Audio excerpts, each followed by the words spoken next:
Did you know that Samsung has a built-in feature that lets you choose whether an app uses Wi-Fi or mobile data? This is useful if you're away from home and want to prevent an app from draining your cellular data. But before that, if you are new to this channel, please subscribe or click the follow button to be updated with our latest upload.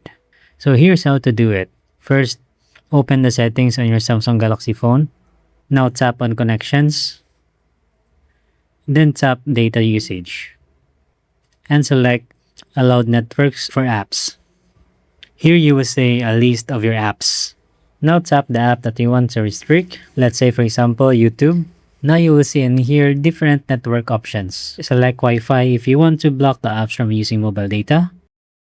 Or select mobile data preferred if you want to use mobile data only. And that's it. With allowed networks for apps, you can control which type of internet connection each app is allowed to use. If this video helps you out, don't forget to like, subscribe. That will be a big help for us to create more videos like this in the future.